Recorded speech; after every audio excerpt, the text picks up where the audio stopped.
Please turn with me to the book, first epistle of Peter, chapter 3. திருப்பிக் கொள்வோம். 1 பேதுரு 3ஆம் அதிகாரம். Let me read to you from verse 1. முதலாம் வசனத்திலிருந்து நான் வாசிக்கட்டும். 1 Peter chapter 3 verse 1 onwards. 1 பேதுரு 3ஆம் அதிகாரம் முதலாம் வசனம் முதற்கொண்டு. Wives, likewise be submissive to your own husbands, that even if some do not obey the word, they without a word may be won by the conduct of their wives, when they observe your chaste conduct accompanied by fear. அந்தபடி மனைவிகளே உங்கள் சொந்த புருஷர்களுக்கு கீழ்ப்படிந்திருங்கள். அப்போது அவர்களில் யாராவது திருவசனத்துக்கு கீழ்ப்படியாதவர்களாய் இருந்தால் பயபக்தியோடு கூடிய உங்கள் கற்புள்ள நடக்கைகள் பார்த்து போதனையின்றி மனைவிகளின் நடக்கையினாலேயே ஆதாயப்படுத்திக் கொள்ளப்படுவார்கள்.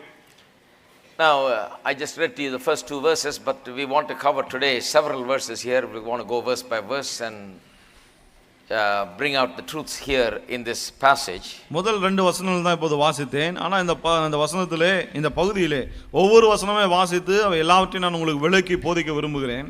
Now, particularly we want to pay attention to this whole truth about submission. அதிலும் குறிப்பாக கீழ்ப்படிதல் அல்லது கீழ்ப்படுத்துதல் இந்த சத்தியத்தை நாம் பார்க்க போகிறோம். Now, this is a truth that needs to be understood in order to derive the best benefits of a married life. திருமண வாழ்விலே மிக சிறந்த ஆதாயத்தை பெற வேண்டும் என்றால் இந்த ஒரு காரியத்தை நாம் நன்றாய் விளங்கிக் கொள்ள வேண்டும். Now, I showed you that the submission that is talked about here is not some kind of an evil submission of one person to another. நான் உங்களுக்கு சொன்னேனே, இங்கே கீழ்ப்படிதல் என்று சொல்லும்போது ஒருவர் இன்னொருக்கு, அதாவது மேலானவன் தாழ்ந்தவன் என்ற அந்த விதத்திலே கீழ்ப்படியது அல்ல என்று சொன்னேன். It is not something bad. அது மோசமான ஒன்று அல்ல. It is something good.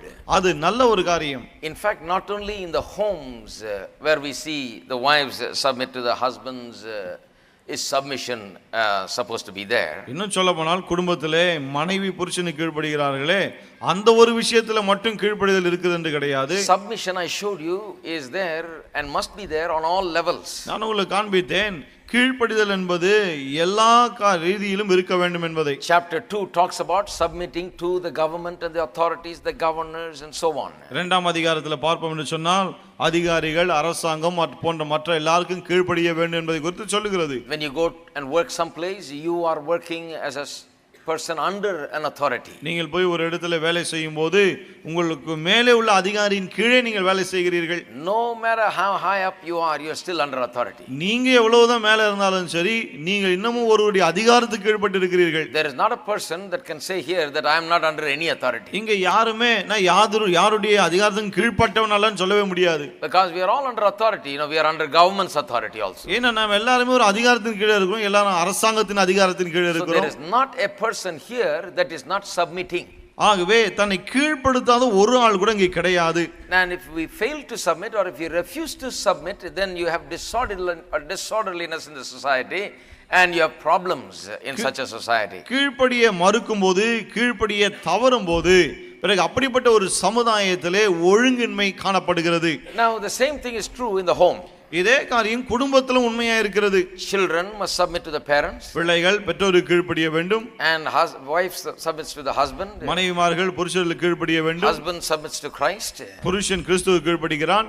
This is the way things go even in the family. குடும்பத்திலே கூட காரியங்கள் இப்படி தான் நடக்கிறது. When you follow God's order, there is tremendous blessing. தேவனுடைய ஒழுங்கை நீங்கள் பின்பற்றும்போது அதிலே மிகப்பெரிய ஆசீர்வாதம் இருக்கிறது. Now that is why the Bible teaches submission with regard to wives submitting to the husbands. ஆகவே தான் வேதம் மனைவிகள் புருஷர்களுக்கு கீழ்ப்படிய வேண்டும் என்று சொல்கிறது. I want to show you the benefits today, really bring out the benefits today of such a lifestyle. இப்படிப்பட்ட ஒரு வாழ்க்கை வாழும்போது அதனால் உண்டாகக்கூடிய ஆதாயங்களை குறித்து இன்றைக்கு நான் உங்களுக்கு காண்பிக்க விரும்புகிறேன். But first let me read to you once again from the amplified version. முதலாவதாக ஆம்பிளிஃபைட் வேதாகமத்திலிருந்து நான் உங்களுக்கு வாசிக்க விரும்புகிறேன். The same verse in amplified version gives out in more details, amplifies the responsibilities of the woman. இதே வசனம் amplified வேதாகமத்தில் வாசிக்கப்படும்போது ஒரு பெண்ணுடைய பொறுப்பு என்ன என்பதை அதுக்கு சற்று விளக்கி நமக்கு சொல்கிறது. In like manner you married women, be submissive to your own husbands, subordinate yourselves as being secondary to and dependent on them. அதே போல திருமணமான பெண்களே நீங்கள் உங்கள் புருஷர்களுக்கு உங்களை கீழ்ப்படுத்திக் கொண்டு அவருக்கு இரண்டாவது என்பது போல நீங்கள் இருங்கள். Submissive to your own husbands, and then gives the meaning of that. Subordinate yourselves as being secondary to and dependent on them. அதாவது நீங்கள் அவருக்கு கீழ்ப்படியுங்கள் என்று சொல்லிவிட்டு கீழ்ப்படிதல் என்றால் என்ன என்று விளக்கும் போது நீங்கள் அவரை நம்பி சார்ந்து இருக்கிறீர்கள், அவருக்கு அடுத்ததா இருக்கிறீர்கள் என்று சொல்லுகிறது. And adapt yourselves to them. பிறகு அவர்களுக்கு ஏற்றமாறு உங்களை மாற்றிக் கொள்ளுங்கள். We talked about that last week. கடந்த வாரம் அதை பற்றி பேசினோம். Husband is never told to adapt. கணவன் ஒருபோதும் உன்னை அவங்களுக்கு ஏற்ற மாதிரி மாற்றிக்கொள் என்று சொல்லப்படுகிறது. That doesn't mean that he doesn't have to do any adjusting. அப்படினா கணவன் எந்த அட்ஜஸ்ட்மென்ட்டுமே பண்ணக்கூடாதுன்னு கிடையாது. The wife is specifically told to adjust. குறிப்பாக மனைவி தான் சொல்லப்படுகிறது அப்படி மாறிக்கொள்ள வேண்டும் என்று. That is because the wife is made in such a way, designed in such a way to be a good adapter. ஏன் அப்படி என்று சொன்னால் மனைவி தான் தன்னை மாற்றிக்கொள்ளக்கூடிய விதத்தில் அவள் இயற்கையில் அப்படி உண்டாக்கப்பட்டு இருக்கிறாள். That is why when you know the person you're going to marry, you better decide if this is the man you want to marry, because that's the person you're going to have, and that's the person you will have to adapt to, because he is not going to do much of adapting. ஆகவே தான் ஒரு ஆளை நீங்கள் திருமணம் செய்து கொள்ள விரும்பும்போது இவரை கல்யாணம் பண்ணிட்டு இவருக்குள்ள கடைசி வரை வாழ போகிறோம், அவர் தன்னை உங்களுக்கு ஏற்றவர் மாற்றிக்கொள்ள போவது கிடையாது, நீங்க தான் மாற்றிக்கொள்ள போகிறீங்க. ஆகவே சரிதானா என்று பார்த்து திருமணம் செய்து கொள்ளுங்கள். If you don't like the way he is, then don't get married to him, because that's what you're going to have for the rest of your life. அவர் இருக்கிற விதம் உங்களுக்கு பிடிக்கலன்னு சொன்னா திருமணம் செய்து கொள்ள வேண்டாம். ஏன்னா வாழ்நாளெல்லாம் ஆள் அப்படிதான் இருப்பார். Don't say, well, I can change him, brother. நான் அவரை மாத்திர முடியும் பிரதர்னு சொல்லாதீங்க. Then when you get in, you'll have a lot of frustration, because he is not made to change. He'll make some changes, but he is not made to change. He is not ready to change. You are the one having to change a lot. அப்புறம் திருமணமான பிறகு அவர் மாறக்கூடிய ஒரு ஆள் கிடையாது. ஒரு சில விஷயங்கள்ல கொஞ்சம் மாறலாம், ஆனா மாறக்கூடிய விதத்திலே அவர் உண்டாக்கப்படாதனாலே அவர் மாறப்போவதில்லை. Then it says, so that even if they do not obey the word of God, they may be won over not by discussion but by the godly lives of their wives. பிறகு என்ன சொல்கிறது? தேவனுடைய வார்த்தையினாலே அவர்கள் ஆதாயப்படுத்தப்படவில்லை என்றாலும் விவாதத்தினாலே அவர்களை ஆதாயம் பண்ண முடியாது. மாறாக தெய்வ பக்தியுள்ள ஒரு வாழ்க்கையை மனைவி வாழ்வதன் மூலமாக அவர்களை ஆதாயம் பண்ண முடியும். When they observe the pure and modest way in which you conduct yourselves together with reverence. நீங்கள் பயபக்தியோடு கூட கற்புள்ள தூய்மையான ஒரு வாழ்க்கையை வாழும்போது. Now then it explains what reverence means. பிறகு இந்த பயபக்தினா என்ன என்பதை அதையும் விளக்குகிறது. Reverence for your husband, that is, you are to feel for him all that reverence includes, it says.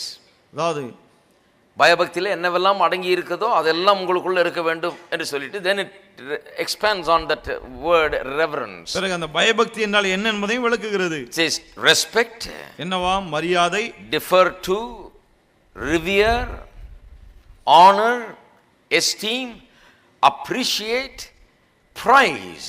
That's what means. That's what reverence means. பயபக்தினா என்னவா? மரியாதை, கனம், மேன்மையா எண்ணுதல், ஒரு பரிசு பொருள் போல வெகுமதி போல கருதுவது, விலையேற பெற்ற ஒன்று போல. And adore him. பிறகு அவரை புகழ்வது. Admire, praise, doesn't end yet.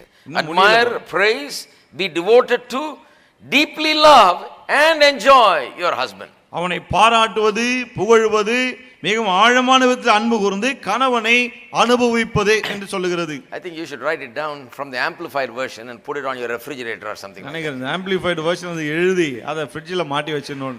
Wonderful it is. ரொம்ப அற்புதமா இருக்கு. Don't say Sam Chelladare said all this. Bible is saying, amplified Bible authorities have translated it like this because this is what the word reverence really means, and they're trying to bring out all the meaning. Sam Chelladare சொல்லிட்டாருன்னு சொல்லாதீங்க. Amplified வேதாகமத்தை மொழிபெயர்த்தல அவங்க இந்த பயபக்தி என்றால் என்ன அர்த்தம் என்பதை கண்டுபிடித்து அவர்களே இதெல்லாம் விளக்கி சொல்லி இருக்கிறார்கள். So it's very clear what the responsibility of a woman is. ஆகவே ஒரு பெண்ணுடைய பொறுப்பு என்ன என்பது இங்கே மிக தெளிவாக இருக்கிறது. Now but some would say, you know, do you want me to just submit to this guy while he treats me like dirt and walks all over me? சில என்ன சொல்லலாம், இந்த மனுஷன் என்ன ஒரு குப்பையை போல மதிக்கிறார், என்ன இவ்வளவு கேவலமா நடத்துறாரு, அப்பவும் நான் அவர் கீழ்ப்படியணுமா? Do I have to keep on submitting to him? அவருக்கு தொடர்ந்து நான் கீழ்ப்படிந்து கொண்டே இருக்கணுமா? The answer is both yes and no. அதுக்கு பதில் என்ன தெரியுமா? ஆமாம் இல்லை ரெண்டுமே. It is yes because it is yes because the Bible tells you to submit. வேதம் உங்களை கீழ்ப்படிய சொல்லுகிறது, ஆகவே ஆம் என்று சொல்லுகிறோம். So you must submit. ஆகவே கீழ்ப்படிய வேண்டும். But when you said, well, while he treats me like dirt and keeps on treating me like dirt, do I continue to keep submitting to him? என்னை குப்பையை போல கேவலமாய் நடத்துகிறார், அப்படிதான் நடத்தி கொண்டே இருக்கிறார் என்று நீங்கள் சொன்னால், The answer is no, because when you submit to him, the Bible says a marvelous transformation will take place in him so that he becomes a godly husband. பாருங்க, வேதம் என்ன சொல்கிறது, நீங்கள் அவருக்கு கீழ்ப்படியும் போது அவருக்குள்ளே ஒரு வியக்கத்தக்க மாற்றம் உண்டாகிறது, அதன் விளைவாக அவர் ஒரு அற்புதமான கணவனாய் உருவாகுவார் என்று சொல்கிறது. This hard nut can only be cracked by your behavior and by your life. இந்த கடினமான ஆளை உங்களுடைய வாழ்க்கையினாலே அன்பினால தான் மாற்ற முடியும். Maybe he is treating you like dirt and walking all over you because of this very problem that he sees no submission. அதாவது ஒருவேளை நீங்கள் கீழ்ப்படியாம இருக்கிறதுனாலே அவர் உங்களை ரொம்ப கேவலமா மோசமா நடத்தி கொண்டிருக்கலாம். The Bible doesn't say he must treat you like that. அப்படி அவர் அப்படிதான் உங்களை நடத்தணும்னு வேதம் சொல்லல. But that's the way human beings they react. ஆனா மனுஷங்க அப்படி நடந்துக்கறாங்க பாருங்க. But when you submit because God says submit. ஆனால் தேவன் கீழ்ப்படிய சொல்லுகிறதுனாலே நீங்கள் கீழ்ப்படியும் போது, even if he is a bad husband, அவர் மோசமான கணவனாய் இருந்தாலும், now you say where does it say in the Bible? பாருங்க, நீங்க கேட்கலாம் பைபிள்ல அது எங்க சொல்லி இருக்குன்னு. If you read second chapter of the same book, இதே அதிகாரம் இதே புத்தகம் 2ஆம் அதிகாரத்தை வாசித்தா, when it talks about governments and servants and masters and so on, their relationship and subordination and submission to them, it says even if they are bad you submit. பாருங்க, அரசாங்கம், எஜமான், வேலைக்காரன் என்று இவர்களை குறித்து எல்லாம் சொல்லும்போது அவரெல்லாம் மோசமானவங்களா இருந்தாலும் கூட அவளுக்கு கீழ்ப்படியுங்கள் என்று தான் சொல்லுகிறது. So I think that carries over here also. Even if he is a bad husband, submit. ஆகவே அதே காரியம் இங்கும் பொருந்தும்னு நினைக்கிறேன். ஆகவே கணவன் மோசமானவனா இருந்தாலும் கூட அவனுக்கு கீழ்ப்படியுங்கள். And your submission is the thing that is going to cause a change in him, because your submission is really submission not just to that man, you are submitting to God's word. உங்களுடைய கீழ்ப்படிதல் தான் அவனுக்குள்ள ஒரு மாற்றத்தை கொண்டு வர போகுது. ஏன்னு சொன்னா, நீங்க வெறும் ஒரு மனுஷனுக்கு கீழ்ப்படியவில்லை, தேவனுடைய வார்த்தைக்கு கீழ்ப்படிகிறீர்கள். And when you submit to God's word, because God says it, God begins to work in that difficult situation. தேவன் சொன்னதனாலே தேவனுடைய வார்த்தைக்கு நீங்கள் கீழ்ப்படியும் போது அந்த கடினமான சூழ்நிலையிலும் தேவன் கிரியை செய்ய ஆரம்பிக்கிறார். It brings the power of the Holy Spirit into that situation. அந்த சூழ்நிலையிலே அது பரிசுத்த ஆவியின் வல்லமையை கொண்டு வருகிறது. But I agree, it's very difficult sometimes. சில சமயத்துல ரொம்ப கஷ்டம், அதையும் ஒத்துக்கொள்கிறேன். And it is a kind of suffering really. பாருங்க, இது ஒரு விதமான பாடுன்னு கூட சொல்லலாம். Let me explain this a little further. Go back to Hebrews chapter 2. இதை கொஞ்சம் நான் விளக்கி சொல்லுகிறேன். எபிரேயர் 2ஆம் அதிகாரத்துக்கு செல்வோம். You will understand it very thoroughly. இது ரொம்ப நல்லா புரிந்து கொள்வீர்கள். Hebrews chapter 2, எபிரேயர் 2ஆம் அதிகாரம் verse 6. 6ஆம் வசனம். But one testified in a certain place, saying, what is man that you are mindful of him, and the son of man that you take care of him? You have made him a little lower than God. You have crowned him with glory and honor, and set him over the works of your hands. You put all things in subjection under his feet. நீர் ஒரு இடத்திலே ஒருவன் சாட்சியாக, மனுஷனை நீர் நினைக்கிறதுக்கும் மனுஷனுடைய குமாரன் நீர் விசாரிக்கிறதுக்கும் அவன் எம்மாத்திரம், அவனை தேவதூதரிலும் சற்று சிறியவனாக்கினீர், மகிமையினாலும் கனத்தினாலும் அவனுக்கு முடிசூட்டி உம்முடைய கரத்தின் கிரியைகளின் மேல் அவனை அதிகாரியாக வைத்து சகலத்தையும் அவனுடைய பாதங்களுக்கு கீழ்ப்படுத்தினீர் என்று சொன்னான். For in that he put all in subjection under him, he left nothing that is not put under him, but now we do not yet see all things put under him. சகலத்தையும் அவனுக்கு கீழ்ப்படுத்தினார் என்கிற விஷயத்தில் அவர் அவனுக்கு கீழ்ப்படுத்தாத பொருள் ஒன்றுமில்லை. அப்படி இருந்தும் இன்னும் அவனுக்கு சகலமும் கீழ்ப்பட்டிருக்க காணோம். Now listen to this. But we see Jesus, who was made a little lower than angels, but really it's God, for the suffering of death, crowned with glory and honor, that he by the grace of God might taste death for everyone. என்றாலும் தேவனுடைய கிருபையினாலே ஒவ்வொருவருக்காகவும் மரணத்தை ருசி பார்க்கும்படிக்கு தேவ தூதரிலும், அதாவது அங்கே தேவன் என்று வர வேண்டும், தேவ தூதரிலும் சற்று சிறியவராக்கப்பட்டிருந்த இயேசு மரணத்தை உத்தரித்த நிமித்தம் மகிமையினாலும் கனத்தினாலும் முடிசூட்டப்பட்டதை காண்கிறோம். For it was fitting for him, for whom are all things and by whom are all things, in bringing many sons to glory, to make the captain of their salvation perfect through sufferings. ஏனென்றால் தமக்காகவும் தம்மாலேயும் சகலத்தையும் உண்டாக்கினவர் அநேகம் பிள்ளைகளை மகிமையில் கொண்டு வந்து சேர்க்கையில் அவருடைய ரட்சிப்பின் அதிபதி உபத்திரவங்களினாலே பூரணப்படுத்துகிறது அவருக்கு ஏற்றதாக இருந்தது. Now notice the last part of the 10th verse. 10ஆம் வசனத்தின் கடைசி பகுதி கவனிங்க. The captain of our salvation, that is Jesus Christ, was made perfect through sufferings. நம்முடைய ரட்சிப்பின் அதிபதியாகிய இயேசு உபத்திரவங்களினாலே பூரணப்படுத்தப்படுகிறாராம். Now this is a very oftentimes a misunderstood word. இந்த வசனத்தை மிகவும் தவறாய் எண்ணிக்கொள்கிறார்கள்.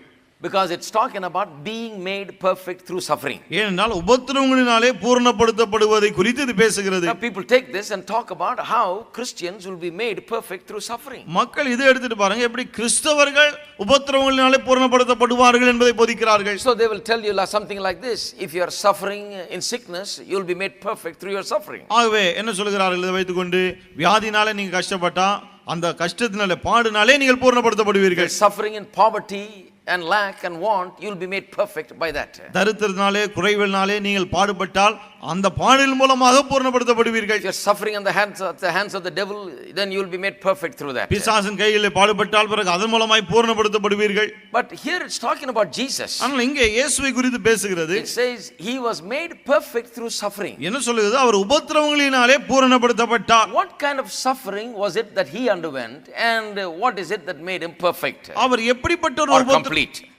எப்படிப்பட்ட ஒரு உபத்திரவத்தை சந்தித்தார்? எப்படிப்பட்ட உபத்திரவத்தினாலே அவர் பூரணப்படுத்தப்பட்டார்? Because whatever suffering he went through and whatever helped to make him complete is the very same thing that is going to, the very same kind of suffering that is going to make us complete in our spiritual life. ஏனென்றால் எந்த உபத்திரவங்களிலூടെ அவர் கடந்து போனாரோ, எந்த உபத்திரவங்கள் அவரை பூரணமாக்கிற்றோ அதே உபத்திரவங்கள் தான் நம்மையும் பூரணப்படுத்த போகிறது. Jesus did not go through the suffering of sickness. இயேசு வியாதி என்னும் உபத்திரவத்தை படவில்லை. The Bible doesn't say that Jesus was sick often. இயேசு அடிக்கடி வியாதிப்பட்டார்னு வேதம் சொல்லல. The only place he bore sickness was on the cross. When he hung there, he took our sickness upon him. அவர் சிலுவையிலே தொங்கினாரே, அப்பொழுதுதான் நம்முடைய வியாதிகளை தம்மீது ஏற்றுக்கொண்டு வியாதியானார். Neither did he suffer poverty when he was living on this earth. அது மட்டுமல்ல, இந்த பூமியில வாழ்ந்தபோது அவர் தரித்திரத்தினால கஷ்டப்படவில்லை. Now if you want to hear more of that, come back Sunday night. இது குறித்து அதிகம் கேள்வி கேட்கணுமா? ஞாயிற்றுக்கிழமை மாலையில வாங்க. You know, I heard somebody said something like this. It seems that talking about this preacher Creflo Dollar who preaches on television. Creflo Dollar பிரசங்கியா தொலைக்காட்சியில பேசுறார் இல்லையா, அவரை பற்றி சொன்னாங்க. He was telling something about how Jesus was rich. அதாவது இயேசு எப்படி ஐஸ்வரியம் உள்ளவரா இருந்தார் அது சொல்லிட்டு இருந்தார் அவரு. So people say, it seems, I can understand if you say God the Father is rich, but this man is bad. He's saying Jesus is rich. மக்கள் சொன்னாங்களாம், பிதாவாகிய தேவன் ஐஸ்வரியவான் சொன்னா அதை புரிஞ்சுக்க முடியுது. ஆனா இவர் ரொம்ப மோசமா இருக்காரு, இயேசுவே ஐஸ்வரியவான் சொல்றாரே. This cannot be true. இது நிச்சயமா உண்மையா இருக்க முடியாது. This is the popular opinion of people that Jesus was not rich. இயேசு ஐஸ்வரியவான் அல்லன்னு மக்கள் பொதுவா அப்படிதான் நம்புறாங்க பாருங்க. That he was poor. அவர் ஏழையா இருந்தார். That is not in the Bible. அது வேதத்துல கிடையவே கிடையாது. Nevertheless, let me just say here that Jesus was not rich. I mean, if Jesus was not poor, it is not true to say that he was poor. பாருங்க, இயேசு ஐஸ்வரியம் உள்ளவராய் இருந்தார், அவர் ஏழையா இருந்தார் என்று சொல்வது சரியல்ல. So he did not go through the suffering of poverty. ஆகவே தரித்திரம் என்னும் உபத்திரவத்தையும் அவர் படவில்லை. Neither did he suffer with sins and temptations of sins. அது மட்டுமல்ல, பாவங்கள் பாவ சோதனைகள் இந்த உபத்திரவங்களையும் அவர் படவில்லை. Sin was not a big thing to him. அவருக்கு பாவம் ஒரு பெரிய விஷயமே கிடையாது. And sickness was not a suffering for him. வியாதி அவருக்கு உபத்திரவமே கிடையாது. Poverty was not a suffering for him. தரித்திரம் அவருக்கு உபத்திரவம் கிடையாது. Then how did he suffer? அப்படியானால் அவர் எவ்வாறு உபத்திரவப்பட்டார்? What kind of suffering is this that he went through? அவர் என்ன விதமான உபத்திரவத்தின் ஊடே கடந்து போனார்? You see, he came here in this earth to do a job for God. பாருங்க, தேவனுக்கு என்று ஒரு வேலை செய்து முடிக்கும்படி இந்த உலகத்தில் அவர் வந்தார். And that job was to die on the cross of Calvary, bearing our sins, bearing our sickness and bearing our poverty. அந்த வேலை என்ன? கல்வாரி சிலுவையிலே நம்முடைய பாவங்களை, சாபங்களை, நம்முடைய தரித்திரத்தை சுமந்து அவர் சாக வேண்டும். That's a very difficult job. இது ரொம்ப கஷ்டமான ஒரு வேலை. If somebody gave you that job, you'll have a difficult time just carrying out that job. யாராவது அந்த வேலை உங்க கையில கொடுத்தா அதை நிறைவேற்றுவதே உங்களுக்கு அவ்வளவு கஷ்டமா இருக்கும். So obviously he had some difficulty. ஆகவே இயேசுவுக்கு கொஞ்சம் கஷ்டம் இருந்திருக்க வேண்டும். Because that is why in Gethsemane he says, Father, if it be possible, please remove this cup from me. ஆகவே தான் கெத்செமனேயில் சொல்கிறார், பிதாவே உமக்கு சித்தமானால் தயவு செய்து இந்த பாத்திரத்தை விட்டு நீங்கும்படி செய்யும் என்று. Why? Because this is such a difficult task. ஏன் என்று சொன்னால் இது அவ்வளவு கடினமான ஒரு வேலையா இருந்தது. He thinks about it and everything within him says it's going to be difficult. அவர் அதை பற்றி எண்ணும்போது அவருக்குள்ள இருக்க எல்லாமே சொல்லுகிறது இது ரொம்ப கஷ்டமா இருக்க போகுதுன்னு. Plus he had a choice. He could have simply delivered himself from the powers of those days. அது மட்டுமல்ல, அவருக்கு இன்னொரு வாய்ப்பு இருந்தது. அந்த நாட்களில் இருந்த எல்லா சக்திகளும் எல்லா வல்லமையிலிருந்தும் அவர் தன்னை தானே விடுவித்துக் கொண்டிருக்க முடியும். There is no authority, soldier or police or power that can hold him. He is the Son of God who had power and he could have overwhelmed them and come out of that danger. இயேசுவானவர் தேவனுடைய குமாரனா இருந்தார், அவ்வளவு வல்லமை உள்ளவர். ஆகவே எந்த ஒரு மனுஷனோ அதிகாரிகளோ ராணுவ வீரர்களோ அவரை பிடித்து வைத்திருக்க முடியாது.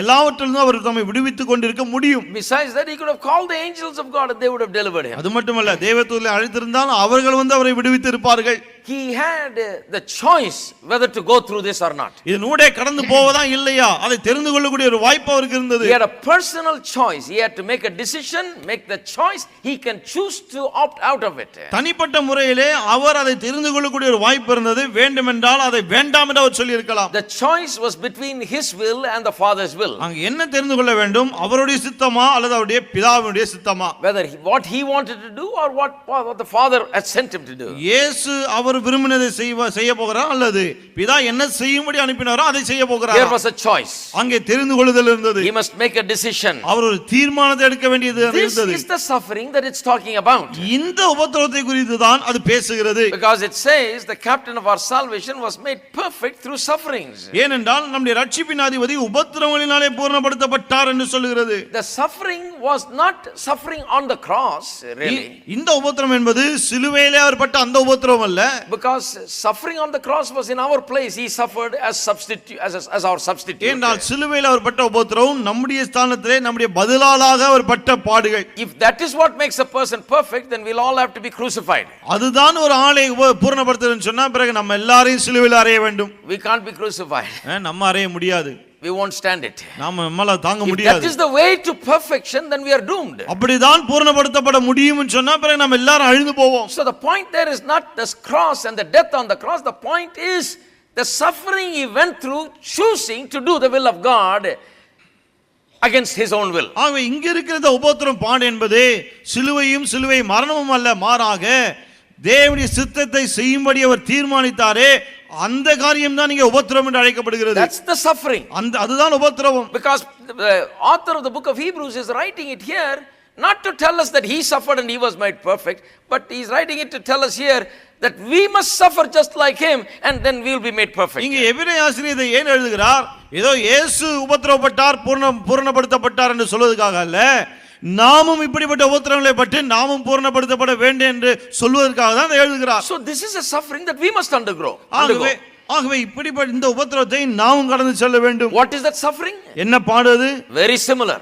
அதே போல ஒரு There is the will of the Father and our own will. பிதாவின் சித்தம் ஒன்று இருக்கிறது, நம்முடைய சொந்த சித்தம் இருக்கிறது. This is the suffering that will make us perfect. இந்த உபத்திரவம் தான் நம்மை பூரணப்படுத்தும். When we put down our will and take up the Father's will. நம்முடைய சித்தத்தை நாம் கீழே வைத்துவிட்டு பிதாவின் சித்தத்தை எடுத்துக்கொள்ளும்போது, when we refuse to do what we would like to do and do what God says to do, நாம் என்ன செய்ய விரும்புகிறோமோ அதை செய்ய மாட்டேன் என்று மறுத்து நாம் என்ன செய்ய வேண்டும் என்று தேவன் விரும்புகிறாரோ அதை நாம் செய்ய தீர்மானிக்கும் போது, see, that is the suffering. பாருங்க, அதுதான் உபத்திரவம். That is the suffering that you and I are called to do. அந்த உபத்திரவத்தை தான் நீங்களும் நானும் படும்படி அழைக்கப்பட்டு இருக்கிறோம். All other suffering people are already having. மற்ற உபத்திரவம்லாம் ஏற்கனவே மக்களுக்கு இருக்கு. It has not perfected them any. அது யாரையும் பூரணப்படுத்தல.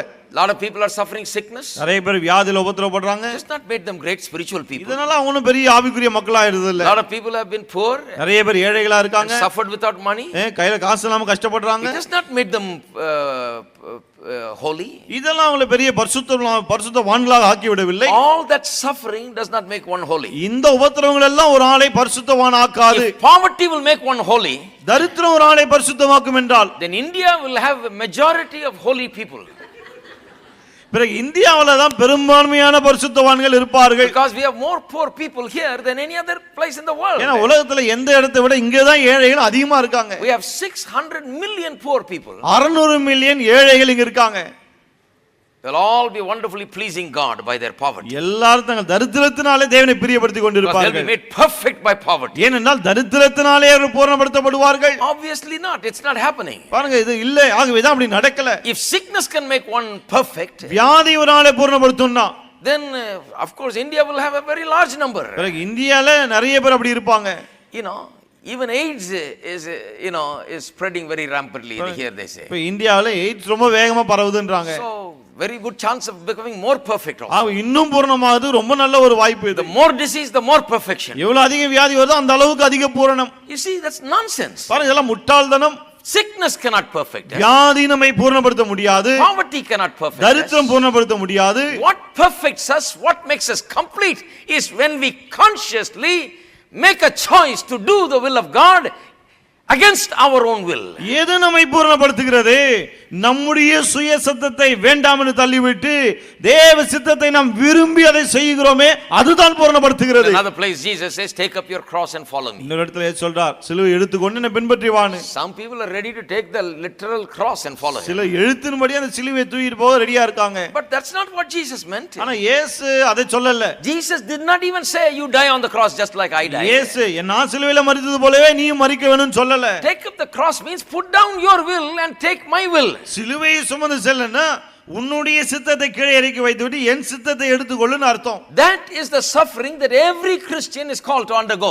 இந்த உபத்திரவம் இதுதான் ஒவ்வொரு கிறிஸ்தவனும் படும்படி அழைக்கப்பட்டிருக்கிறார். I undergo that suffering. அந்த உபத்திரவத்தை நான் படுகிறேன். Every one of you must undergo that suffering. நீங்கள் ஒவ்வொருவரும் அந்த உபத்திரவத்தை பட வேண்டும். Because God knows how difficult it is to put down our will and our desires and put it down and push it down and do God's will. ஏனால் தேவனுக்கு நல்லா தெரியும் நம்முடைய விருப்பம் நம்முடைய சித்தத்தை கீழே வைத்து விட்டு தேவ சித்தத்தை செய்வது எவ்வளவு கஷ்டம் என்று. It's not a very ordinary thing. அது சும்மா சாதாரண ஒரு காரியம் அல்ல. That's the spiritual suffering. இதுதான் ஆவிக்குரிய உபத்திரவம். Spiritual suffering is resisting the temptation to do whatever we want to do and go ahead and do what God wants us to do. ஆவிக்குரிய உபத்திரவம் என்றால் என்ன?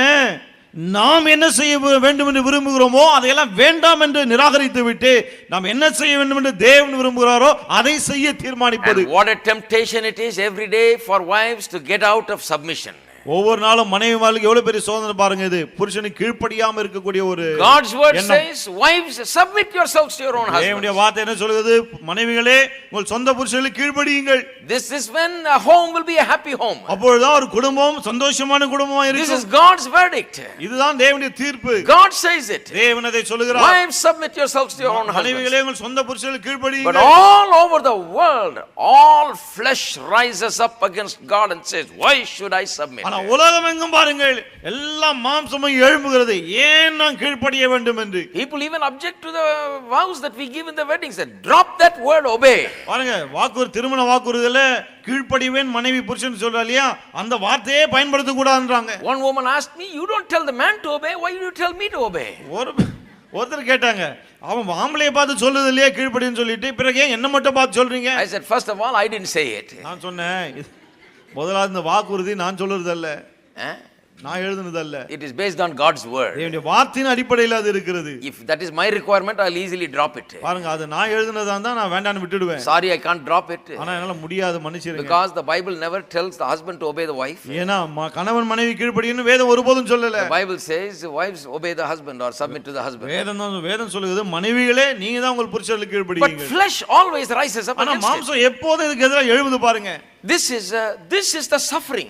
இதுதான் உபத்திரவம். How many of you suffered like that? எத்தனை பேர் இப்படி உபத்திரவப்படுறீங்க? You see, people are ready to suffer with sickness, ready to be poor and suffer, but they don't want to suffer this sickness. This problem, you know. ஜனங்களை பாருங்க, வியாதியில உபத்திரவப்பட, தரித்திரத்துல உபத்திரவப்பட ஆயத்தமா இருக்காங்க. ஆனா இப்படிப்பட்ட ஒரு உபத்திரவத்தை பட ஆயத்தமா இல்லை. To lay down your will for another person's will is a real suffering. இன்னொருடைய சித்தத்துக்காக உங்களுடைய சித்தத்தை நிராகரிப்பதற்கு அதுதான் உண்மையான உபத்திரவம். Every day you have to make the choice. ஒவ்வொரு நாளும் இந்த தீர்மானத்தை நீங்க செய்யணும். Now it works like this. இது எப்படி வேலை செய்யுதுன்னா, if a wife wants to submit already and is ready to submit, ஒரு மனைவி ஏற்கனவே கீழ்ப்படிய அவள் ஆயத்தமா இருக்கிறான்னு சொன்னா, it's not really submission, it's agreement really. She just agrees with the arrangement. அது உண்மையிலே கீழ்ப்படிதல் அல்ல, அது ஒரு ஒப்பந்தம் மாதிரி, ஒப்பந்தத்தின்படி கீழ்ப்படிறாங்க. She just goes on and does it. சும்மா அப்படியே போயிட்டு செஞ்சிட்டு இருக்காங்க. Submission comes into play when your will is in conflict with the other person's will to which you must submit. கீழ்ப்படிதல் எப்போ முக்கியம் பெறுதுன்னு சொன்னா, அவருடைய சித்தம் ஒரு மாதிரி இருக்கு, உங்க சித்தம் ஒரு மாதிரி இருக்கு. உங்க சித்தத்தை விட்டுட்டு அவருடைய சித்தத்துக்கு நீங்க கீழ்ப்படியும் போது தான் அங்க when you like what he likes, it's very easy to get along. அவருக்கு பிடிச்சது உங்களுக்கும் பிடிக்கும் போது ரெண்டு பேரும் ஒத்து போறது ரொம்ப சுலபம். There's no submission necessary there. அங்க கீழ்ப்படிறது அவசியமே இல்லாம போயிடுது. And you are not submitting really there. You are agreeing, that's all. அந்த சமயத்திலே உண்மையாய் நீங்கள் கீழ்ப்படிவது கிடையாது, சும்மா ஒத்து போறீங்க. You go to a restaurant, ஒரு ஹோட்டல் போறீங்க. the husband says butter chicken today. கணவர் சொல்ல இன்னைக்கு பட்டர் சிக்கன் We அப்படி both share it. ரெண்டு பேரும் பகிர்ந்து கொள்ளலாம். So you also like butter chicken? உங்களுக்கும் பட்டர் சிக்கன் பிடிக்குது. So you say, yeah, I was also thinking the same thing. ஆமா ஆமா நானும் அதே தான் யோசிச்சேன். You can't come and tell me, see brother, I always submit to my husband. அப்படி செஞ்சிட்டே என்கிட்ட வந்து பாருங்க போதேன் புருஷனுக்கு கீழ்ப்படிறேன்னு சொல்ல முடியாது. No, you like butter chicken, you want it, and so you are ready to have பாருங்க it. உங்களுக்கும் பட்டர் சிக்கன் பிடிக்கும், உங்களுக்கும் அது வேணும், ஆகவே நீங்க சரின்னுறீங்க. But when you say when your husband says butter chicken, ஆனா கணவன் பட்டர் சிக்கன் சொல்லும்போது and you want chili chicken, நீங்க சில்லி சிக்கன் வேணும்னா, and you come to this nice place and you want to have chili chicken today, அருமையான ஹோட்டலுக்கு வந்துக்கிறீங்க, நீங்க chilli chicken சாப்பிட்டே ஆகணும். this husband of yours is always eating only butter chicken. உங்களுடைய புருஷன் எப்போதுமே பட்டர் சிக்கன் தான் சாப்பிட்டு இருக்காரு. You're telling him, listen to me one day. நீங்க சொல்லுங்க ஒரு நாளாவது என் பேச்சை கேளுங்களேன். I'm going to do it my way today. இன்னைக்கு நான் சொல்றதுதான் சாப்பிட போறோம். Now submission comes into play. இப்பதான் கீழ்ப்படிதலுக்கு அங்க இடம் இருக்கு. If you already are in agreement about something, there is no need for submission. ஏற்கனவே ஒரு விஷயத்தை குறித்து ரெண்டு ஒத்து போயிட்டீங்கன்னா அங்க கீழ்ப்படிதலுக்கு அவசியமே இல்லாம போயிடும். Submission comes into play when there is a conflict between what you like and what your husband likes. உங்களுக்கு என்ன பிடிக்குது, கணவனுக்கு என்னங்க பிடிக்குது, அந்த விஷயத்திலே தகராறு வரும்போது தான் கீழ்ப்படிதல் வருகிறது. That is why it becomes very difficult. அதுதான் ரொம்ப கஷ்டமா இருக்கு. Jesus himself had a difficult time. பாருங்க இயேசுவுக்கு ரொம்ப கஷ்டமா இருந்தது. That is the only place where he said, really, Father, if it be possible, remove this cup from me. அங்க மட்டும் தான் சொல்ல பாருங்க, பிதாவே முடிந்தால் இந்த பாத்திரத்தை விட்டு எடுத்து போடுன்னு.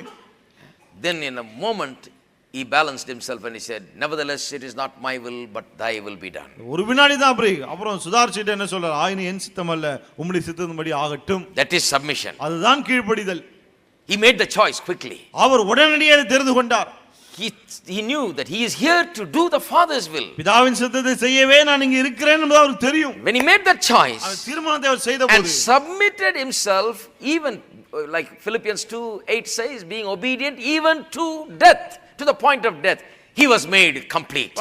பிலிப்பியர் 2:8 என்ன சொல்லுகிறது, அவர் சிலுவையின் மரண பரியந்தம் தம்மை தாழ்த்தினார், கீழ்ப்படிந்தார் என்று சொல்லி அப்படி செய்தபோதுதான் அவர் பூரணப்படுத்தப்பட்டார். Amen. Amen. He submitted himself. அவர் தம்மை தாமே கீழ்ப்படுத்தினார். Now let me tell the wives who object to submission. இந்த கீழ்ப்படிதல் ஆட்சேபிக்கிற மனைவிமார்களுக்கு சொல்லுகிறேன், Jesus himself submits. இயேசுவே கீழ்ப்படினார். See, everybody submits. Jesus submits to God. இயேசு தேவனுக்கு தம்மை கீழ்ப்படுத்தினார். Is there anything wrong? அதுல ஏதாவது தவறு இருக்கா? If you read Philippians chapter 2, it says, because he submitted himself to the point of death, therefore God has highly exalted him and has given him a name above every name, so that in heaven and earth and under the earth, every knee shall bow and every tongue shall confess that Jesus Christ is Lord to the glory of God the Father. பிலிப்பியர் 2ஆம் அதிகாரம் சொல்கிறது, இயேசுவானவர் சிலுவையின் மரண பரியந்தம் தம்மை தாழ்த்தினதினாலே தேவன் இயேசுவானவரை எல்லா நாமத்துக்கும் மேலாக உயர்த்தி வானோர் பூதலத்தோர் பூமியின் கீழே முழங்கால் எல்லாம் முடங்கும்படிக்கு எல்லா நாமத்துக்கும் மேலான நாமத்தை அவர் தந்திருக்கிறார். Submission is not bad. கீழ்ப்படிதல் மோசம் கிடையாது. You thought by submitting you become nothing. நீங்க நினைச்சீங்க கீழ்ப்படிதல்னு சொன்னா ஒண்ணுமே இல்லாம ஆயிடுது. But by submitting all the exaltation and all the glory comes. ஆனா கீழ்ப்படியும் போது எல்லா உயர்வும் மகிமையும் உண்டாகிறது. Because you are submitting to God. ஏனென்றால் நீங்கள் தேவனுக்கு கீழ்ப்படிகிறீர்கள். Now that is the way in the home also. குடும்பத்திலும் அப்படிதான். When you submit, even when it is hardest thing to submit to, when you submit because God says submit, then there is glory in it and there is great benefits in it. கீழ்ப்படிதல் ரொம்ப கஷ்டமா இருந்தாலும் கூட தேவன் சொல்லுகிறார் என்று அவருடைய வார்த்தை நிமித்தம் நீங்கள் கீழ்ப்படியும் போது அதிலே மகிமை காணப்படுகிறது. Turn with me to Hebrews chapter 5. திரும்பவும் எபிரேயர் 5ஆம் அதிகாரம். Hebrews chapter 5. எபிரேயர் 5 verse 7. 7ஆம் வசனம். Listen to this. Who in the days of his flesh, when he had offered up prayers and supplications with vehement cries and tears to him who was able to save him from death, and was heard because of his godly fear, though he was a son, yet he learned obedience by the things which he suffered. அவர் மாம்சத்திலிருந்த நாட்களில் தம்மை மரணத்திலிருந்து ரட்சிக்க வல்லமையுள்ளவர் நோக்கி பலத்த சத்தத்தோடும் கண்ணீரோடும் விண்ணப்பம் பண்ணி வேண்டுதல் செய்து தமக்கு உண்டான பயபக்தி நிமித்தம் கேட்கப்பட்டு அவர் குமாரனாய் இருந்தும் பட்டப்பாடுகளினாலே கீழ்ப்படிதலை கற்றுக்கொண்டு. பட்டப்பாடுகளினாலே கீழ்ப்படிதலை. Now immediately our religious preachers will say, if you suffer it's good. படு பட்டா தான் கத்துக்குவேன். Like that they say. That is not what it's talking about. உடனே நம்ம ஆட்கள் பாடுபடு கற்றுக்கொள்வான்னு சொல்றாங்க. அது சொல்லல வேதம் இங்க. That is not biblical teaching. அதல்ல வேதத்தின் போதனை. The psalmist says, I suffered and it's good that I suffered and I learned a lot of good things. சங்கீதக்காரன் சொல்றான், நான் உபத்திரப்பட்டது எனக்கு நல்லது, அதனால நிறைய விஷயங்களை கற்றுக்கொண்டேன். What did he suffer? என்ன உபத்திரப்பட்டான்? He took Bathsheba to be his wife. பத்சேபாளை தன்னுடைய மனைவியாக்கி கொண்டான். Killed her husband. அவளுடைய கணவனை கொன்றான். Is it a good thing to suffer like that? இப்படி உபத்திரப்படுறது நல்லதா? And the child died. அந்த பிள்ளை மரித்தது. And the prophet came and prophesied doom over him. தீர்க்கதரிசி வந்து உனக்கு அழிவும் நாசமும் தீர்க்கதரிசனம் சொன்னான். Then he had to recite all this Psalm 51 and ask God's forgiveness. பிறகு 51ஆம் சங்கீதத்தை சொல்லுகிறான், தேவனுடைய மன்னிப்பை கேட்கிறான். You have to suffer like that to learn something? ஒரு விஷயத்தை கற்றுக்கொள்ள இந்த மாதிரி கஷ்டப்படணுமா?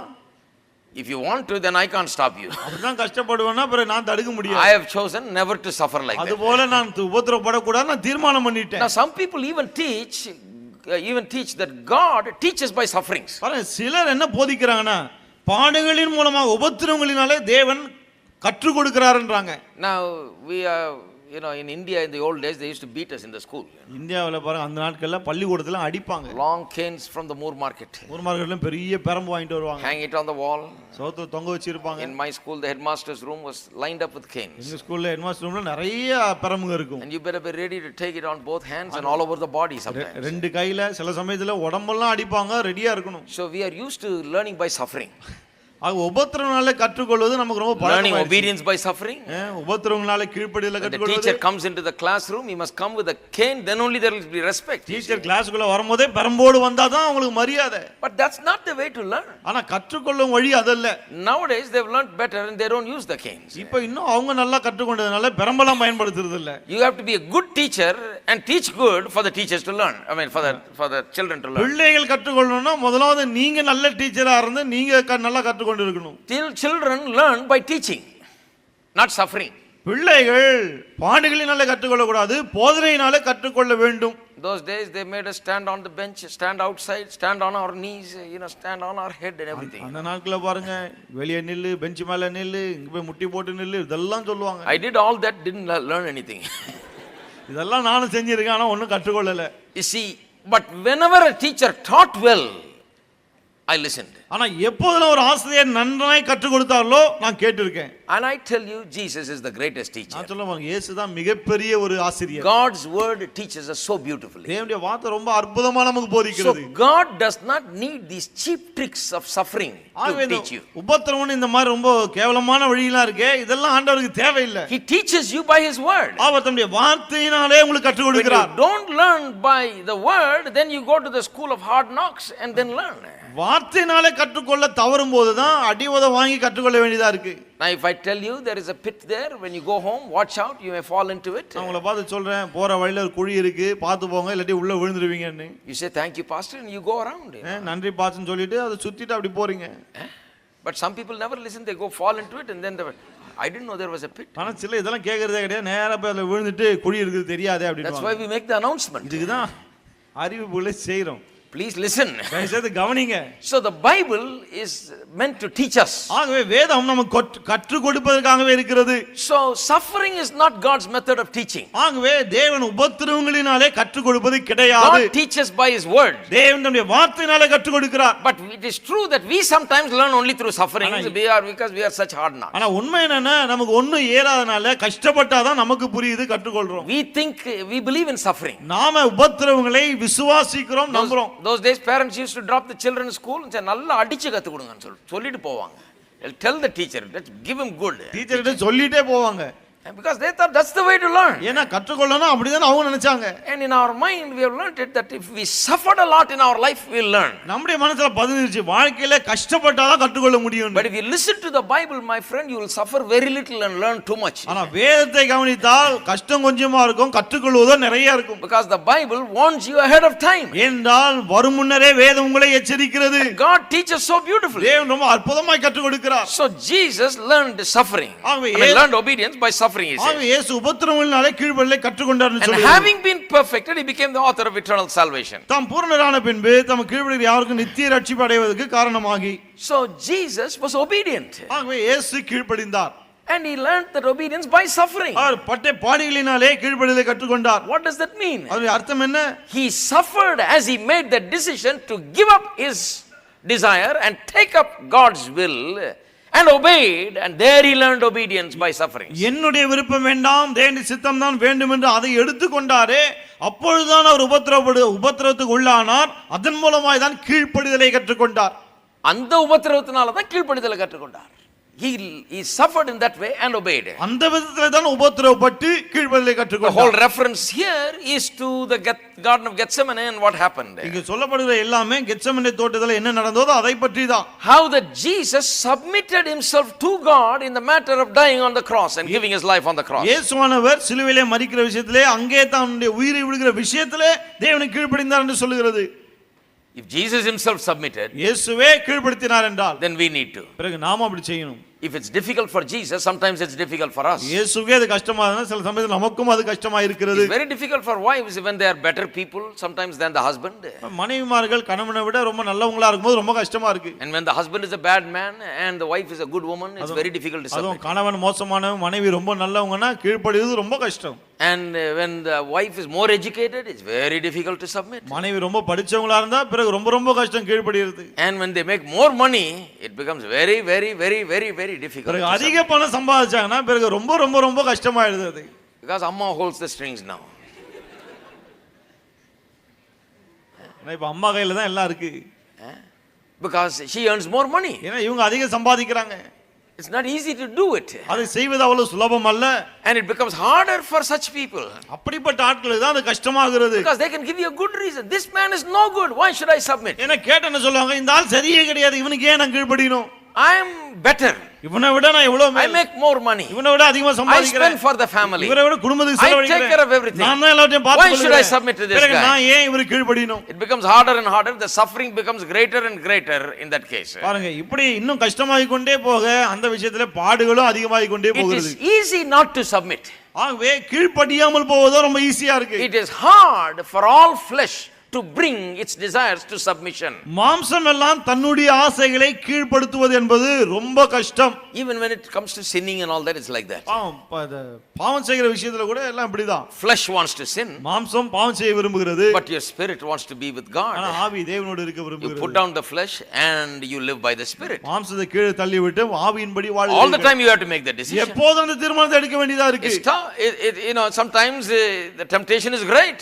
சில சமயத்துல சோதனை பெருசா இருக்கு. But then you really have to put the flesh down, because when you obey God there is great blessings. பிறகு அந்த மாம்சத்தை கீழே அமுக்க வேண்டியதா இருக்கு. ஏன்னா தேவனுக்கு கீழ்ப்படியும் போது தான் ஆசீர்வாதம் பெரிதா இருக்கிறது. So in the matter of wife submitting to the husband, that's the right thing to do, and that's the only thing to do to produce an excellent happy home. ஆகவே மனைவி கணவனுக்கு கீழ்ப்படிகிறாளே, அதுதான் சரியான ஒரு காரியம். அது மட்டும்தான் அற்புதமான ஒரு குடும்பத்தை உருவாக்க முடியும். There is hope for every family where the wife is willing to follow this order from the Bible. வேதம் கொடுக்கிற இந்த காரியத்தை பின்பற்றுகிற ஒவ்வொரு குடும்பத்திற்கும் நம்பிக்கை உண்டு. Listen to that. The benefit is stated in just one simple statement here. ஒரே வாக்கியத்திலே அதனுடைய லாபங்கள் நமக்கு சொல்லப்படுகிறது. In verse 7, 1 Peter chapter 3. 1 பேதுரு 3:7. Verse 7. 7ஆம் வசனம். Husbands likewise dwell with them with understanding, giving honor to the wife as to the weaker vessel, and as being heirs together of the grace of life, that your prayers may not be hindered. அந்தபடி புருஷர்களே, மனைவியானவள் பலவீன பாண்டமாய் இருக்கிறபடினால் உங்கள் ஜெபங்களுக்கு தடை வராதபடிக்கு நீங்கள் விவேகத்தோடு அவர்களுடனே வாழ்ந்து உங்களுடனே கூட அவர்களும் நித்திய ஜீவனாகிய கிருபையை சுதந்தரித்துக் கொள்ளுவானபடியினால் அவளுக்கு செய்ய வேண்டிய கனத்தை செய்யுங்கள். That your prayers may not be hindered. உங்கள் ஜெபங்களுக்கு தடை வராதபடிக்கு. So when two people live in harmony and unity, their prayers are not hindered. ஆகவே ரெண்டு பேர் ஒற்றுமை இணக்கமாய் வாழும்போது ஜெபங்களுக்கு தடை வராமல் இருக்கிறது. And then you read in verse 12, 12ஆம் வசனத்தை for the பார்க்கிறோம். eyes of the Lord are on the righteous, and his ears are open to their prayers, and the face of the Lord is against those who do evil. கர்த்தருடைய கண்கள் நீதிமான்கள் மேல் நோக்கமாக இருக்கிறது, அவருடைய செவிகள் அவர்கள் வேண்டுதலுக்கு கவனமாக இருக்கிறது, தீமை செய்வர்களுக்கோ கர்த்தருடைய முகம் விரோதமாக இருக்கிறது. So when you are in submission and when you do what you are supposed to do, when the husband does what he is supposed to do, there is unity and harmony, and heirs together of this grace of life, you begin to receive answers to your prayers. ஆகவே நீங்கள் கீழ்ப்படியும் போது, நீங்கள் செய்ய வேண்டியதை செய்யும் போது, கணவன் செய்ய வேண்டியதை செய்யும் போது, பிறகு அங்கே ஒற்றுமை இணக்கம் ஏற்படுகிறது, உங்கள் ஜெபங்களுக்கு பதில் உண்டாகிறது, இருவரும் இணைந்து சுதந்திரவாளிகளாய் இருக்கிறீர்கள். There is a real benefit. அங்க உண்மையான ஒரு லாபம் இருக்கு. How many of you like your prayers to be heard எத்தனை பேர் உங்க ஜெபங்கள் கேட்கப்படணும்னு விரும்புறீங்க? and answered? பதில் கிடைக்கணும்னு. Miracles happening in your home. குடும்பத்திலே அற்புதங்கள் நடப்பது, Needs being met. தேவைகள் சந்திக்கப்படுவது, Wonderful provision and care of God being made available. தேவன் அற்புத அதிசயங்களை பராமரிப்பது. All that will happen when you follow God's word. இதெல்லாம் தேவனுடைய வார்த்தையை நீங்க பின்பற்றும் போது தான் நடக்கும். Because once again I say, this is not just the wife submitting to the husband or just the husband doing the right thing. It is they are doing what God tells them to do. It's obedience to God's word. மறுபடியும் சொல்றேன் பாருங்க, ஏதோ மனைவி புருஷனுக்கு கீழ்ப்படியணும், கணவனும் செய்ய வேண்டியது செய்யணும் அப்படி கிடையாது. தேவன் சொல்லுகிறார், தேவனுடைய வார்த்தைக்கு கீழ்ப்படிந்து எல்லாவற்றையும் செய்ய வேண்டியதா இருக்கிறது. Then blessings come. அப்பொழுதுதான் ஆசீர்வாதங்கள் வரும். But go back to verse 1 and 2. சரி, முதல் 2 வசனங்களுக்கு போவோம் இப்போ. Now it says there that the husband who is ungodly may be won without a word by the conduct of their wives. இங்க என்ன சொல்கிறது, கணவன் ஒருவேளை வசனத்துக்கு கீழ்ப்படியாதவனா இருந்தாலும் கூட மனைவியுடைய கற்புள்ள நடக்கையை பார்த்து அவன் ஆதாயப்படுத்தப்படுவான். Without a word. ஒரு வார்த்தை போதனையின்றி. Now that doesn't mean because the Bible says faith cometh by hearing and hearing by the word of God. வேதம் சொல்லுகிறது விசுவாசம் கேள்வினால வரும், கேள்வி தேவனுடைய வசனத்தினால வரும்னு.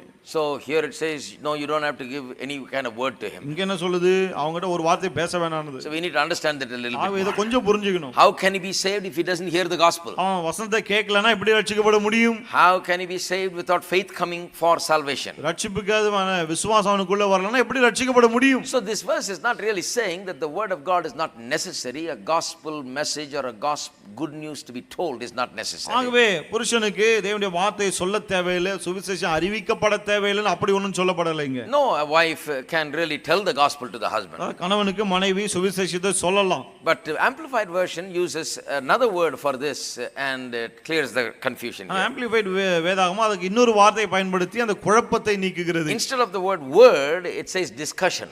பாருங்க, இங்க போதனையின் வருது இல்லையா, அதுக்கு பதிலாக விவாதம் என்ற ஒரு வார்த்தை அது கொடுக்கிறது. Now there is no discussion or argument necessary. அதாவது எந்த விவாதமோ அல்லது தர்க்கமோ அவசியம் இல்லை. Maybe you can tell him the gospel. ஒருவேளை சுவிசேஷத்தை சொல்லலாம். But you don't have to argue with him and discuss with him and talk with him and preach to him and prove it to him. ஆனா அவருக்கு போய் போதனையை பண்ணிட்டு விவாதம் பண்ணிட்டு தர்க்கம் பண்ணிட்டு இப்படி எல்லாம் இருக்க தேவையில்லை. Because when he observes your life and your behavior, he is won by that behavior in life. ஏனென்றால் உங்களுடைய வாழ்க்கை உங்களுடைய குணத்தை பார்க்கும்போது அதனாலேயே அவன் ஆதாயம் பண்ணப்படுகிறான்.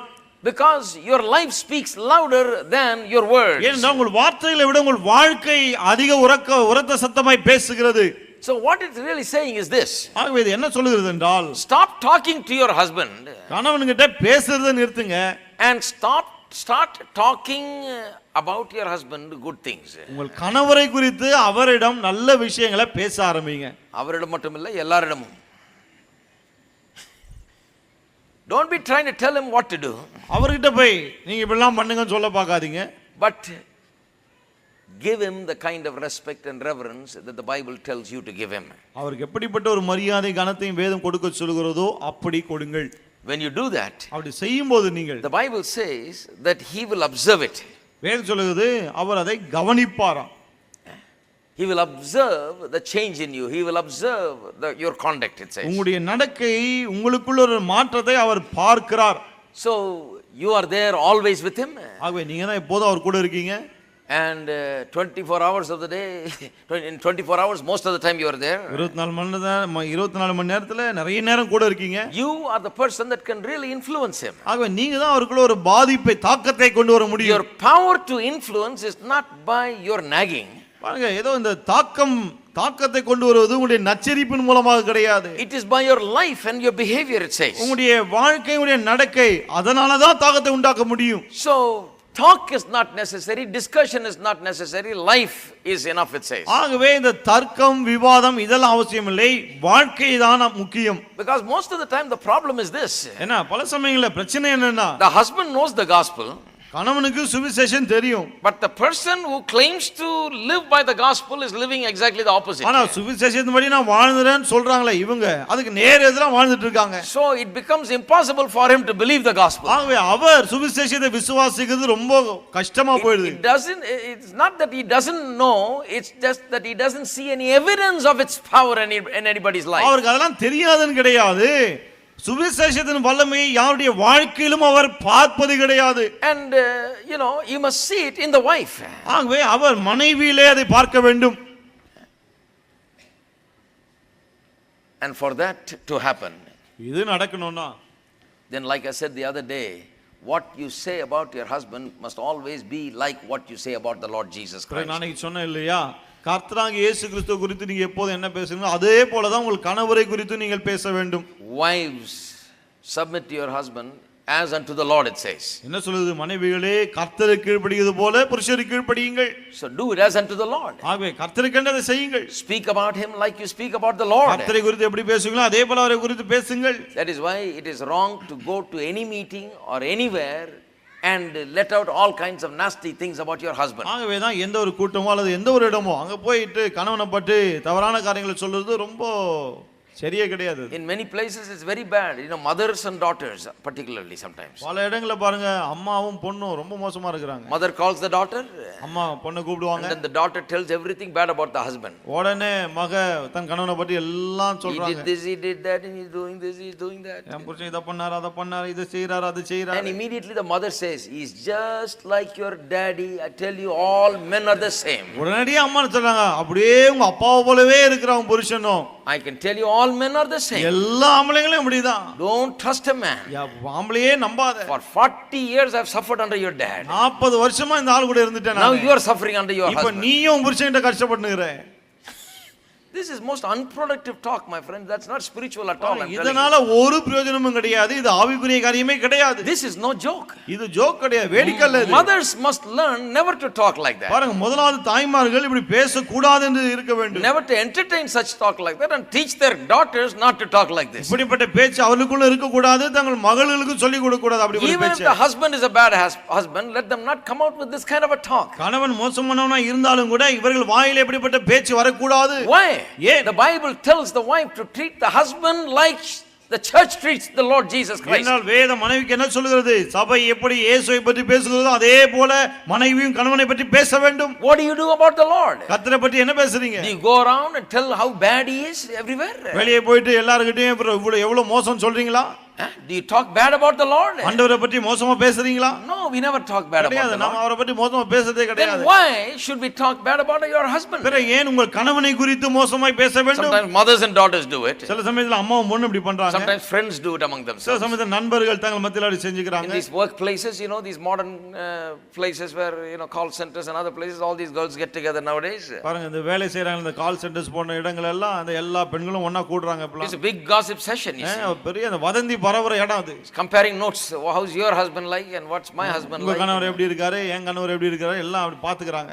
All nasty stuff sometimes shared. எல்லாம் மோசமான காரியங்களை பகிர்ந்து கொள்றாங்க. Then you expect life to be so wonderful. அது பிறகு வாழ்க்கை ரொம்ப பிரமாதமா இருக்குன்னு எதிர்பார்க்கறீங்க. You are literally chopping down the tree branch by branch, the very tree that shelters you. எழுத்தின்படியே நீங்கள் உங்களுக்கு நிழலா இருக்கிற அந்த மரத்தை ஒவ்வொரு கிளையை வெட்டி வெட்டி தள்ளிட்டு இருக்கீங்க. God has given your husband like a shelter to you. He is the man that's going to guard you and keep you and protect you and provide for you and do everything for you. தேவன் உங்கள் கணவனை உங்களுக்கு நிழலாய் தந்திருக்கிறார். அவன்தான் உங்களை பாதுகாத்து உங்களுக்கு எல்லாவற்றையும் செய்யக்கூடியவனாய் இருக்கிறான். You can daily take the fruit and eat from it. ஒவ்வொரு நாளும் அந்த பழத்தை பறிச்சு சாப்பிடலாம் நீங்க. But don't cut it. ஆனா வெட்டிடாதீங்க. Then you will not get any fruit. பிறகு ஒரு பழம் கூட கிடைக்காது. Then you will be out in the hot sun and the rain. அம்பரே பட்டு நல்ல வெயில்ல போய் மாட்டிப்பீங்க. It's very sad that people literally chop off their husband from the very bottom like a tree. ஏன்னா வருத்தமான காரியம் பாருங்க, பெண்கள் எழுத்தின்படியே கிளையெல்லாம் வெட்டி வெட்டி மரத்தை எல்லாம் பண்ணிடுறாங்க.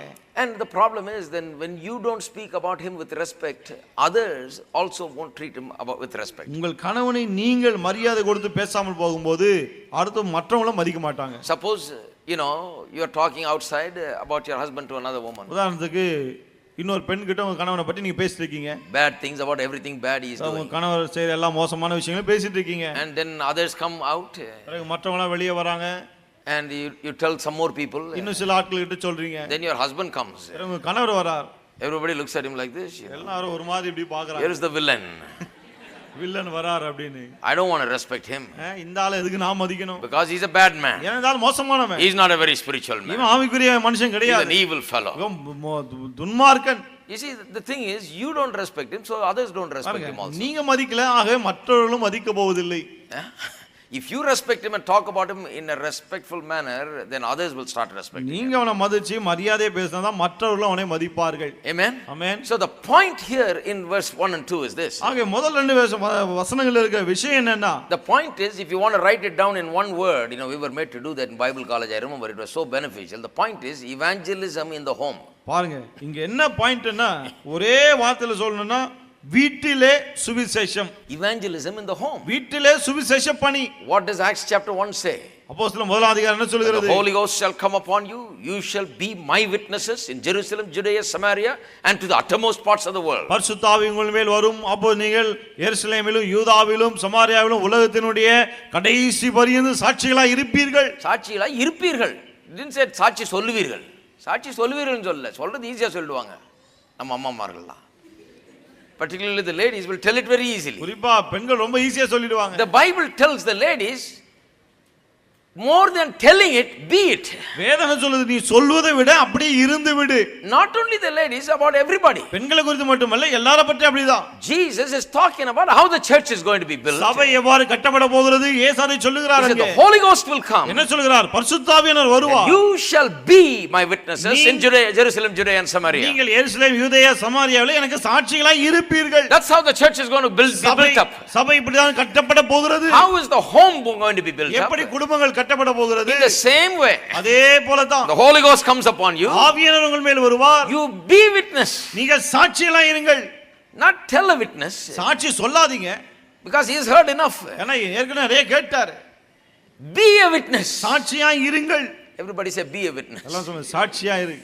Be the kind of person that he will be seeing you and he'll be attracted to you and he'll be observing and he'll be attracted to this. அவர் உங்களை பார்த்து உற்று பார்த்து நீங்கள் அவரை கவரக்கூடிய விதத்தில் அப்படிப்பட்ட ஒரு நபராய் இருங்கள். Why does it say Jerusalem, Judea, Samaria and uttermost parts? ஏன் எருசலேம், யூதேயா, சமாரியா பிறகு பூமியின் கடைசி பரியந்தம் சொல்கிறது? Let me say in simple English. அது சிம்பிளா சொல்றேன். Instead of Jerusalem, right there, right where you are. எருசலேம்க்கு பதிலா இருக்கிற இடம்னு எழுதிங்க. Where are you? எங்க இருக்கீங்க நீங்க? First of all, you are in your home. முதலாவது நீங்க உங்க குடும்பத்துல இருக்கீங்க. You are not first of all in the church. பாருங்க, முதலாவது நீங்க சபையில கிடையாது. Every Sunday you are in the church. ஒவ்வொரு ஞாயிற்றுக்கிழமை தான் சபைக்கு வரீங்க. Every Tuesday you are in the church. ஒரு செவ்வாய்க்கிழமை தான் சபைக்கு வரீங்க. The first place that you are is in your home. நீங்க இருக்கிற முதல் இடம் உங்களுடைய வீடு.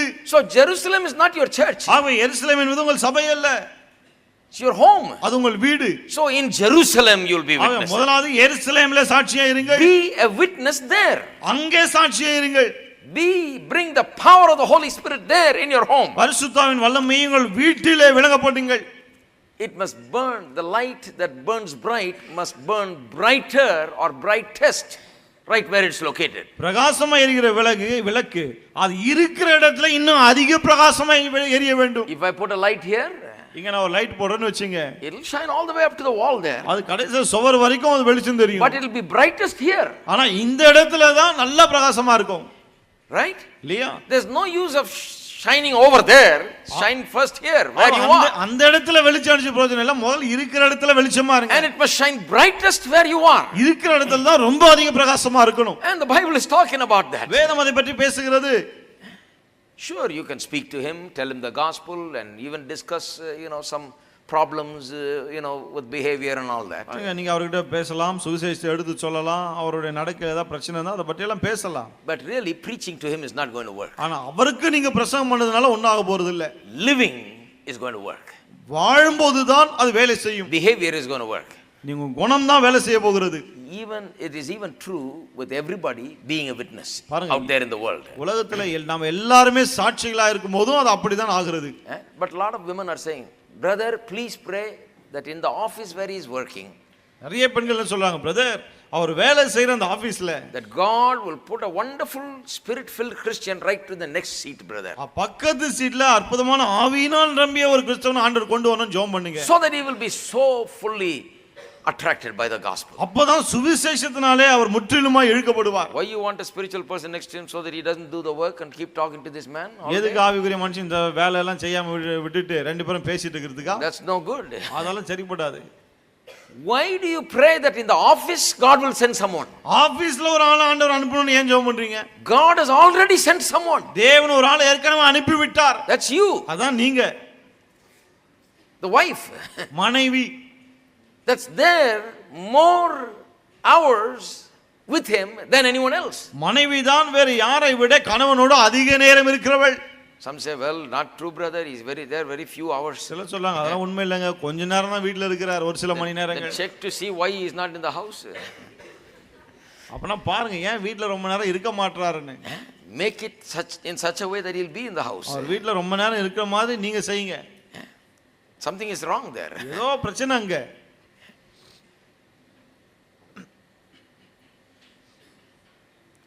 It's very important to understand this.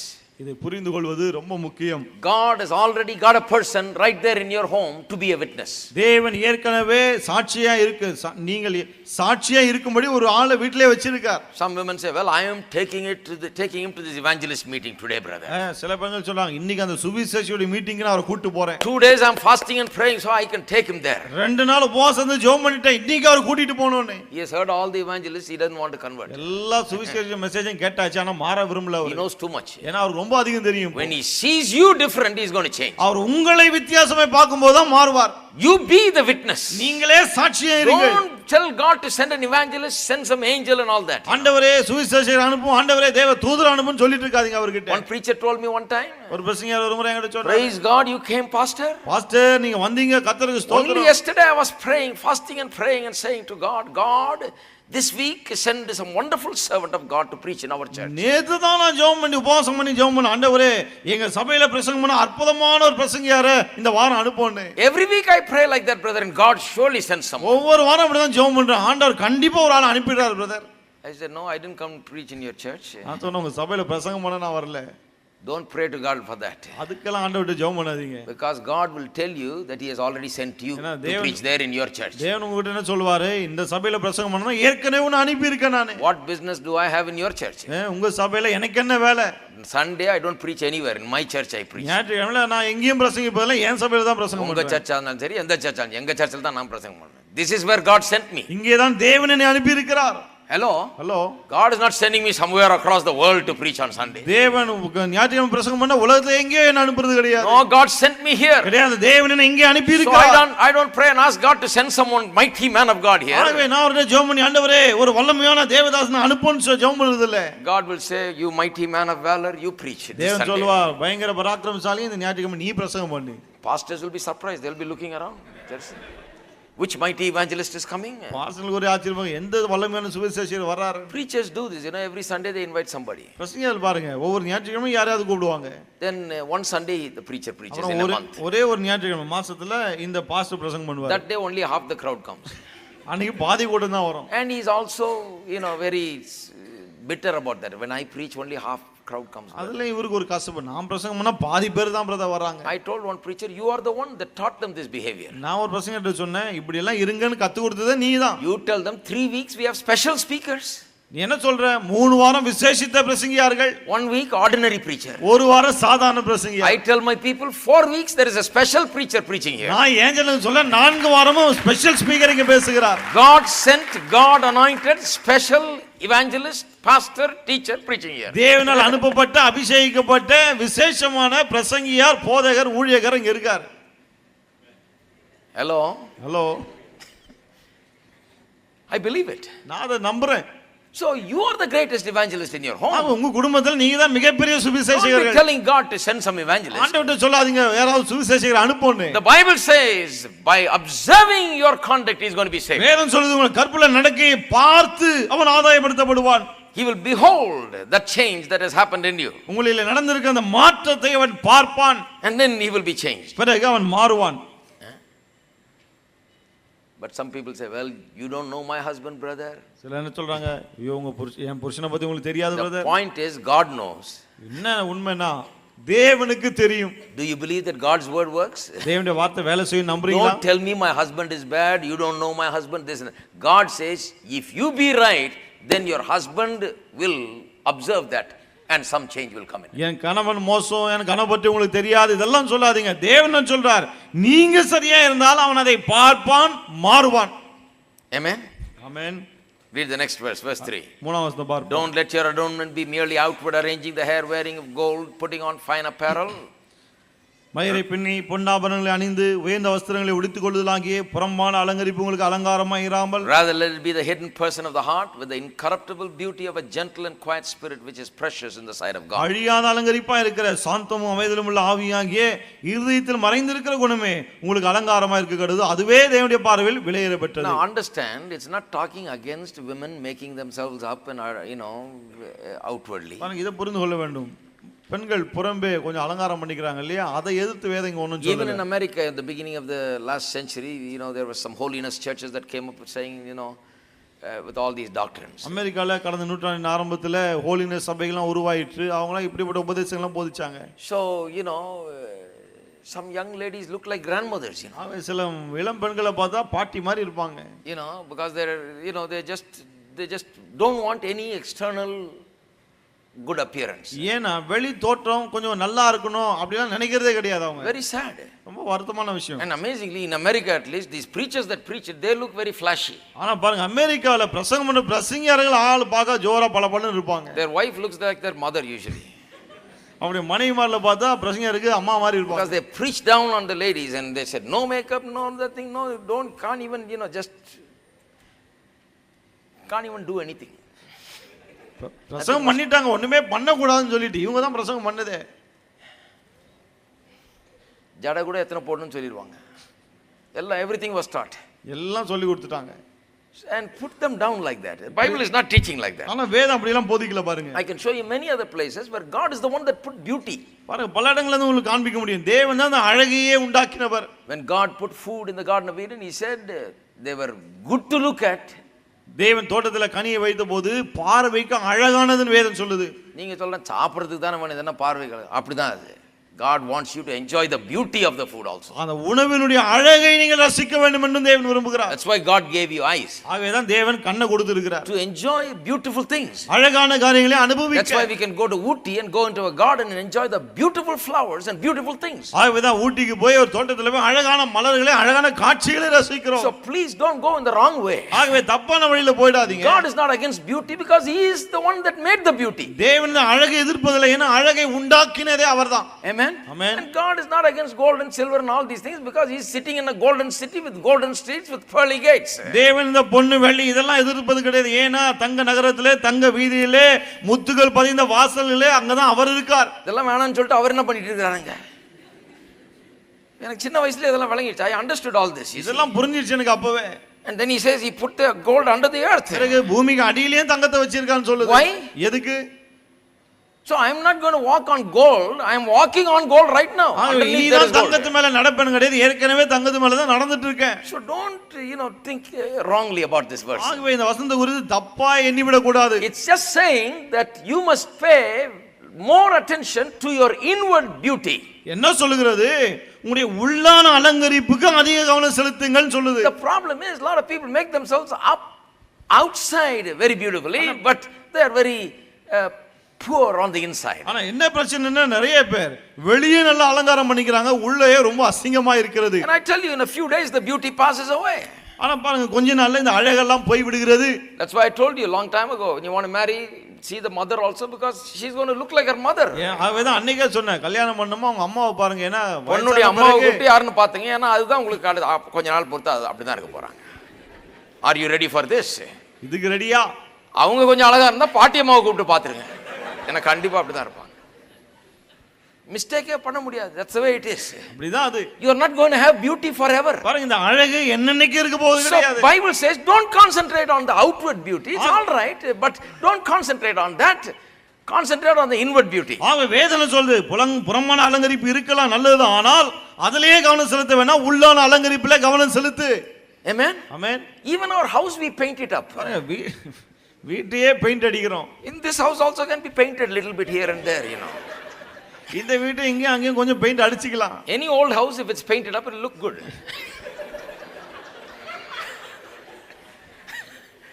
பழைய வீட்டை கொஞ்சம் பெயிண்ட் அடிச்சா பார்க்க நல்லா இருக்கும். இடிஞ்சு போற நிலையில இருந்தா கூட அங்கங்க கொஞ்சம் பூசி கீசி பெயிண்ட் அடிச்சா கொஞ்சம் நல்லா இருக்கும். இந்த வீடும் அப்படிதான். So nothing, don't worry about that. அதை பற்றி கவலைப்படாதீங்க. Concentrate on the inward beauty. உள்ளான அழகு இருக்கே அதுல கவனம் செலுத்துங்கள். What is precious in the sight? It says it's precious in the sight of God. அதுவே தேவனுடைய பார்வையில் விலையேறப்பட்டதுன்னு சொல்லப்பட்டிருக்கு. Why? This inward qualities, this quiet and gentle spirit is precious in the sight of God. பாருங்க, உள்ளே மறைந்திருக்கிற சாந்தமும் அமைதியுள்ள குணம் இருக்கே அதுதான் தேவனுடைய பார்வையில் விலையேறப்பட்டது. Why? That inward character is very precious. ஏன் உள்ள இருக்கிற அந்த குணம் அவ்வளவு விலையேறப்பட்டதா இருக்கு? It doesn't say outward makeup is very precious. புறமான மேக்கப் ரொம்ப விலையேறப்பட்டதுன்னு சொல்லல. No, it's not very precious. அது விலையேறப்பட்டது அல்ல. Inward character is very precious. உள்ளே இருக்கிற குணம் அதுதான் விலையேறப்பட்டது. Why?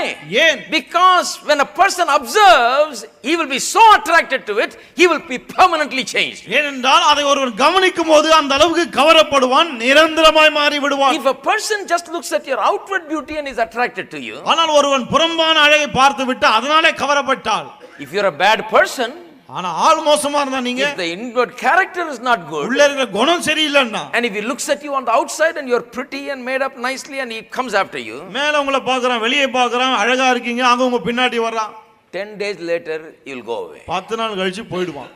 Because he can't stand the person. ஏனா அந்த ஆளுடைய குணத்தை சகிக்க முடியல. That is why it's not precious. ஆகவேதான் அது விலையேறப்பட்டது அல்ல. What is precious is the inward character. விலையேறப்பட்டது என்ன? உள்ளே இருக்கிற குணம். Because even the worst kind of man will be changed permanently. ஏனென்றால் மிகவும் மோசமானவன் கூட நிரந்தரமாய் மாறி விடுவான். Amen. Amen. How many of you believe in the inward beauty? எத்தனை பேர் உள்ளான அழகை விசுவாசிக்கிறீர்கள்? Pay attention to that. அதுல கவனம் செலுத்துங்கள். Don't neglect your outward. அதுக்குன்னு வெளியே எல்லாம் ஒண்ணும் வேணாம்னு சொல்லிடாதீங்க. You know, some people think if outwardly if you don't do anything, you know, that is attractive. சிலர் நினைக்கிறாங்க புறம்பே ஒண்ணுமே ஒரு அலங்காரமும் இல்லனா தான் ரொம்ப நல்லா இருக்கும் அப்படினு. I can guarantee you, I can tell you from a man's perspective, that doesn't attract. ஒரு ஆணுடைய கண்ணோட்டத்துல சொல்றேன், நிச்சயமா அது யாரையும் கவர போவதில்லை. No. கிடையாது. Just be normal, you know. வழக்கமா இருங்க, சாதாரணமா இருங்க. Don't just make it up this way or that way. இப்படியும் போய்ட வேண்டாம், அப்படியும் போய்ட வேண்டாம். Just be normal. சாதாரணமா இருங்க. But inwardly you really work towards excellence. ஆனா உள்ளே சிறந்து விளங்க வேண்டும் என்று அதுக்காக முயற்சி எடுங்கள். Then it talks about Sarah. பிறகு சாராளை குறித்து I'll just say this and close. இதை சொல்லி நான் முடிக்கட்டும். In this way the holy women who trusted in God also adorned themselves. இப்படியே பூர்வத்தில் தேவனிடத்தில் நம்பிக்கையான பரிசுத்த ஸ்திரீகளும் தன்னுடைய புருஷர்களுக்கு கீழ்ப்படிந்து தங்களை அலங்கரித்தார்கள். Being submissive to their own husbands. தன்னுடைய புருஷர்களுக்கு கீழ்ப்படிந்து. புருஷனுக்கு கீழ்ப்படிகிறதே ஒரு அலங்காரம். They decorated themselves with the submission to their husbands. புருஷனுக்கு கீழ்ப்படிந்து தங்களை அலங்கரித்துக் கொண்டார்கள். Amen. Amen. That is the decoration that God wants. தேவன் அந்த அலங்காரம் தான் வேணும்ன்றார். Then in verse 6 it says, அப்புறம் 6ஆம் வசனம் சொல்கிறது, Sarah obeyed Abraham, calling him Lord, whose daughters you are if you do good and are not afraid with any terror. அந்தபடியே சாராள் ஆபிரகாமை ஆண்டவன் என்று சொல்லி அவனுக்கு கீழ்ப்படிந்திருந்தால் நீங்கள் நன்மை செய்து ஒரு ஆபத்துக்கும் பயப்படாதிருந்தீர்களானால் அவளுக்கு பிள்ளைகளாய் இருப்பீர்கள். Sarah called Abraham Lord. சாராள் ஆபிரகாமை ஆண்டவனே என்று அழைத்தாள். Some women are saying, my God, you know, what does he want me to do? ஐயோ நான் என்னதான் பண்ணணும்ன்றார் இவரு அப்படின்றாங்க. I've tried telling my wife, please call me Lord. மனைவி கிட்ட ஆண்டவனே கூப்பிடுன்னு சொல்லிட்டேன் நான். She did. She says, oh Lord.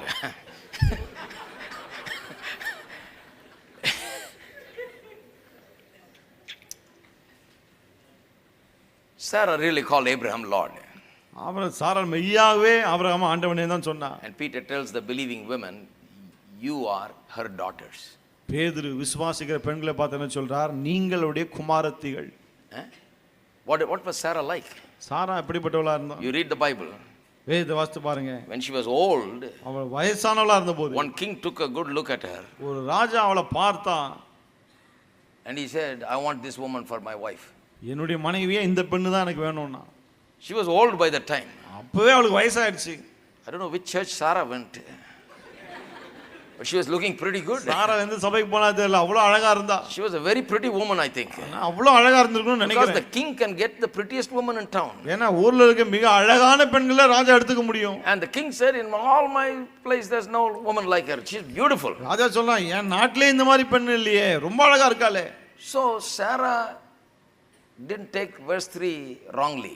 ஆகவே 3ஆம் வசனத்தை சாரா தப்பா புரிஞ்சிக்கல. Obviously she dressed up well and looked nice. ஆகவே நல்லா உடை உடுத்தி இருந்திருக்கணும், பார்க்க நல்லா இருந்திருக்கணும் ஆளு. She was attractive. அவ கவர்ச்சிகரமா இருந்திருக்க வேண்டும். She was good looking. பார்க்க நல்லா இருந்திருக்கா. But inwardly she was even more beautiful. ஆனா உள்ள அதை விட இன்னும் அழகா இருந்தாள். She called her husband Lord. தன் கணவனை ஆண்டவனே என்று அழைத்தாள். What is the result? அதே விளைவு என்ன? When she was 90 and her husband was 100, their prayers were heard and they were having children. இவளுக்கு 90 வயது ஆகும்போது கணவனுக்கு 100 வயது ஆகும்போது அவருடைய ஜெபங்கள் கேட்கப்பட்டு பிள்ளை பிறந்தது. Miracles were happening in their house. அவருடைய வீட்டிலே அற்புதங்கள் நடந்தது. How can it not happen? எப்படி நடக்காம இருக்க முடியும்? Because there was unity and harmony and they pleased God. ஏனென்றால் ஒற்றுமை இணக்கம் இருந்தது, தேவனுக்கு பிரியமாய் இருந்தார்கள். Amen. Amen. Are you there? இருக்கீங்களா? Miracles will happen. அற்புதங்கள் நடக்கும். Miracles of wonderful provision and care will happen. தேவன் அற்புதமானங்களை பாதுகாத்து பராமரிக்க அப்படிப்பட்ட அற்புதங்கள் நடக்கும். Become one minded and united and stand together. நீங்கள் ஒரே மனதோடு ஒற்றுமை ஐக்கியமாய் நிற்கும்போது. Amen. Amen. Let's all stand up together. எல்லாரும் எழுந்து நிற்போம். We'll talk about submission more next week. கீழ்ப்படிதல் குறித்து அடுத்த வாரம் அதிகமாக நாம் பேசுவோம். Glory to God. கர்த்தருக்கு மகிமை உண்டாவதாக. That's enough for today. இன்னைக்கு இது போதும். Now all the lords say amen. ஆண்டவன் எல்லாம் ஒரு ஆமென் சொல்லுங்க. And all the ladies can, the lords are not saying amen. They're saying, well, let me ask my wife first. மனைவியை கேட்டுட்டு சொல்றேன்றாங்க. All the sisters say amen. சகோதரி எல்லாம் ஒரு ஆமென் சொல்லுங்க. Amen. Amen. Say this pastor is okay. You're not going to say இந்த pastor ஓகேன்னு சொல்லுங்க. Okay. No booing. All right. Let's lift up our hands and thank God. கரங்களை உயர்த்தி கர்த்தருக்கு நன்றி சொல்லுவோம். Amen. Hallelujah. Praise you, Jesus. ஸ்தோத்திரம். Thank you, Father. Loving Heavenly Father. அன்பின் பரலோக In பிதாவே. the name of Jesus we come. இயேசுவின் நாமத்தில் நாங்கள் வருகிறோம். We thank you, Lord, for your grace. கர்த்தாவே உம்முடைய கிருபைக்காக ஸ்தோத்திரம். Thank you for your word. வார்த்தைக்காக Thank you ஸ்தோத்திரம். for the revelation of these words. வார்த்தைகளை குறித்த வெளிப்பாட்டுக்காக ஸ்தோத்திரம். May the truth get into the hearts of people. சத்தியம் மக்களுடைய உள்ளத்துக்குள்ளே செல்லட்டும். May the homes and families blossom as something beautiful and wonderful. குடும்பங்கள் அற்புதமான அழகான ஒன்றாய் மலரட்டும் ஆண்டவரே. May all the confusion and strife and all the evil things be gone. குழப்பம், சண்டை, பொல்லாத காரியங்கள் எல்லாம் நீங்கி As போகட்டும். people set their lives in order, மக்கள் தங்கள் வாழ்க்கையை ஒழுங்குபடுத்தும் போது may God's blessings descend upon them. தேவனுடைய ஆசீர்வாதங்கள் அங்க வந்து இறங்குவதாக. Miracles happens in the அற்புதங்கள் அந்த குடும்பத்திலே நடப்பதாக. May divine provision will be may be there. தெய்வீக பராமரிப்பு அங்க இருப்பதாக. Healing and deliverance may be there. சுகமும் விடுதலையும் அங்க இருப்பதாக. Protection may be there. பாதுகாப்பு உண்டாவதாக. Wonderful guidance and direction of the Lord may be there. கர்த்தருடைய அற்புதமான வழி நடத்துதல் அங்க இருப்பதாக. Thank you, Father. நன்றி தகப்பனே. Bless each and every one. ஒவ்வொருவரையும் ஆசீர்வதியும். Give them the understanding to take it in the right sense and understand it in the right way. இதை சரியான விதத்தில் எடுத்துக்கொண்டு சரியான விதத்தில் புரிந்து கொள்ள உதவி We செய்யும். give you all the glory and honor and praise. எல்லா துதிகன மகிமையும் உமக்கு In செலுத்துகிறோம். Jesus' name. இயேசுவின் நாமத்தில். Amen. Amen. Let's sing this song and then we'll be இந்த dismissed. பாடலை பாடுவோம், பிறகு நாம் கலந்து செல்லலாம்.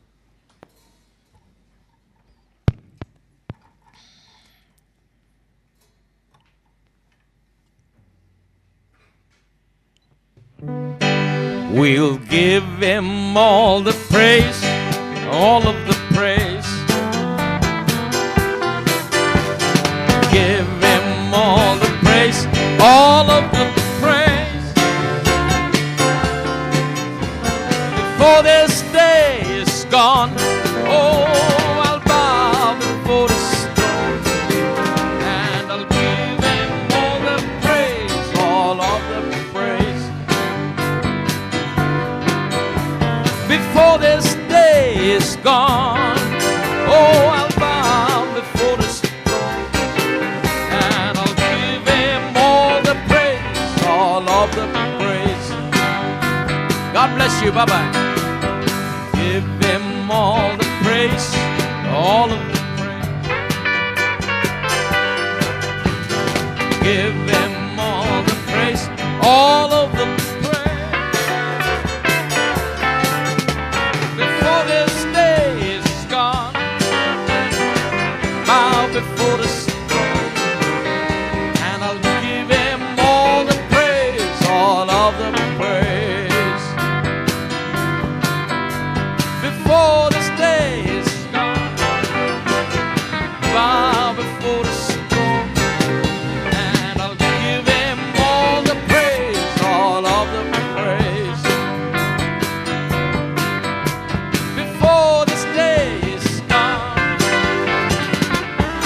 before this